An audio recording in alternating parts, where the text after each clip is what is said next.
रामनगर के पवलगढ़ से देहरादून एसटीएफ ने पुलिस के साथ 3 लोगों को हाथी दांत के साथ गिरफ्तार किया है। पकड़े गए आरोपियों में एक पवलगढ़ का पूर्व ग्राम प्रधान दीपक बताया जा रहा है, जबकि 2 आरोपी अमित और अरविंद गुप्ता जो है वो बाजपुर के बताए जा रहे हैं। आरोपियों की क्रेटा कार में 9 किलो का हाथी दांत था, जिसका ये लोग मखनपुर में कार में रखकर ही मेजरमेंट कर रहे थे। एसटीएफ द्वारा हाथी दांत पकड़े जाने से वन विभाग में हड़कंप मचा हुआ है।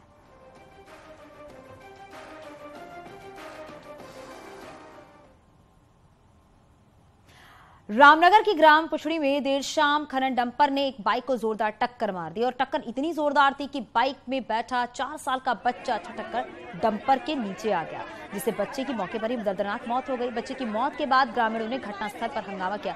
हंगामे के दौरान ही गुस्साई भीड़ ने डंपर में पत्थराव कर दिया। वहीं मृतक बच्चे का पंचनामा भरकर शव को मोर्चरी में भेज दिया गया।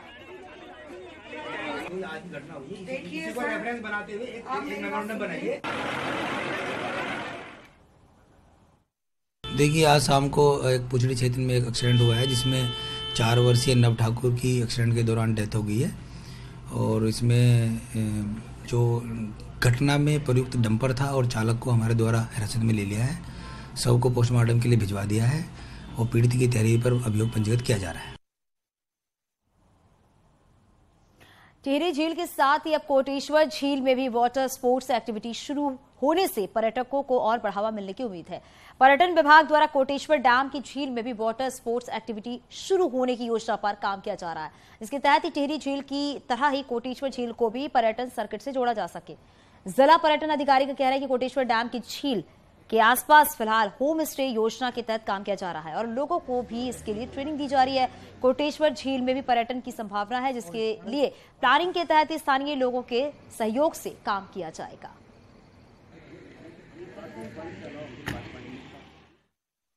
कुछ वाटर स्पोर्ट्स एक्टिविटीज़ का हम वहाँ पे इंट्रोडक्शन करें, नई कुछ वाटर स्पोर्ट्स एक्टिविटीज़ आएँ, उसको भी कुछ टूरिज्म सर्किट से जोड़ा जाए। अभी तो वहाँ पे एक होम स्टे डेवलप हुआ है और साथ ही साथ अन्य जो वहाँ के आसपास के लोग हैं उनको होम स्टे से इंकरेजमेंट करने का, इवन इफ कोई इन्वेस्टर्स हैं तो इन्वेस्ट करने के लिए और बोटिंग एक्टिविटीज़ बनाने का।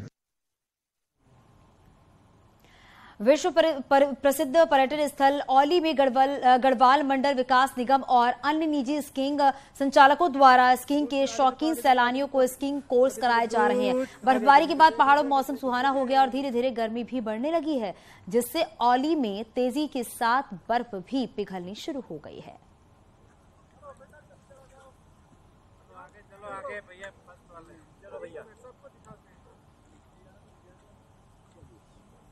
अभी दोस्तों ध्यान देना, जोर से वो सबको समझ आया?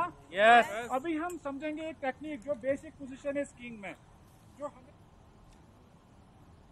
जोशीमठ के नवदुर्गा मंदिर में 100 दिनों तक चलने वाला हवन यज्ञ जारी है। जोशीमठ की खुशहाली, जोशीमठ में आई आपदा को दूर करने के लिए मां दुर्गा से प्रार्थना की जा रही है, जिसपे 15 पंडित निरंतर मंदिर में हवन कर रहे हैं। जोशीमठ में आई प्राकृतिक आपदा को 1 महीना होने वाला है और ऐसे में हर संभव प्रयास जोशीमठ को बचाने के लिए किया जा रहा है।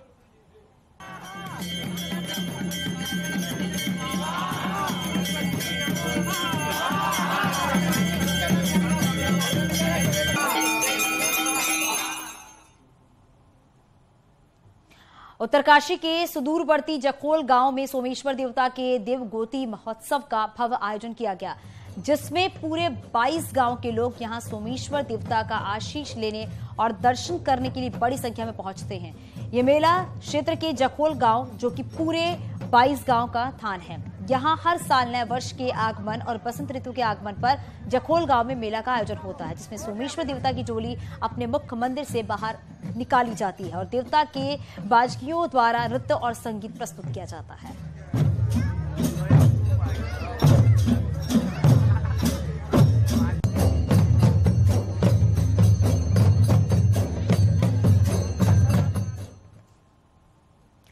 आमतौर पर मार्च और अप्रैल में खिलने वाला बुरांश जनवरी में ही पहाड़ की शान बढ़ा रहा है और यही नहीं, दिसंबर से ही इसकी शुरुआत हो चुकी है और अब तो पहाड़ के जंगल बुरांश के फूलों से लकदक हैं और इसकी वजह जरूर चिंताजनक है।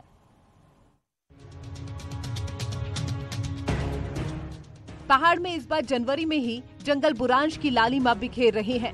आमतौर पर मार्च अप्रैल में खिलने वाला बुरांश का फूल इस बार दिसंबर जनवरी में ही अपनी रंगत बिखेरने लगा है। तस्वीरें नैनीताल के रामगढ़ के जंगलों की हैं। यहाँ बुरांश के फूलों की चटक लाल रंग की दमक से लोग हैरत में हैं कि बुरांश समय से पहले कैसे खिल गया है। 3 महीने पहले ही बुरांश खिलने पर अब लोगों को खेती में बदलाव की चिंता भी होने लगी है।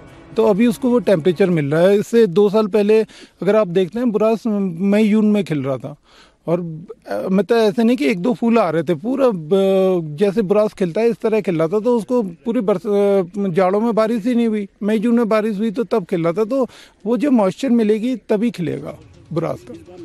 बुरांश 1700 से 3400 मीटर ऊंचाई पर खिलता है, जिसके लिए 15 से 20 डिग्री तापमान की जरूरत होती है। इस बार बारिश की कमी और स्नोफॉल नहीं होने से तापमान खासा बढ़ गया है और जो टेम्परेचर मार्च और अप्रैल में मिलता था वो दिसंबर और जनवरी में ही मिल रहा है। जानकारों के मुताबिक मौसम में इस बदलाव का असर सिर्फ बुरांश ही नहीं बल्कि सभी पर हो रहा है। तो नेचर भी किसी ढंग से इस ढंग से अपना बचाव करता है, लेकिन एक चिंता का विषय है वाटर लेवल प्लेन्स में यहाँ सब घटते जा रहा है। अब आप देखिए जाड़ों के दिन है, हम गर्मी इतनी ज़्यादा हो रही है। तो इवन मैं हायर हिमालय में गया था गंगोत्री रीजन में, तो बर्फ़ का वॉल्यूम कम हो गया ग्लेशियर में, क्रिवेसेस जगह जगह फट जा रहे। आप 1 महीने बाद उसी रास्ते से आते तो रास्ता आपको नहीं मिलता है। तो परिवर्तन तो बहुत तेजी से हो रहा है और वाकई में एक चिंता का कारण है। लगातार बदल रहे मौसम का सबसे बड़ा प्रतीक जनवरी में बुरांश की लालिमा है। ऐसे में अब जरूरी है कि मौसम के इस बदले रुख के साथ खुद को भी बदलना होगा। नैनीताल से न्यूज़ 18 के लिए वीरेंद्र बिष्ट की रिपोर्ट।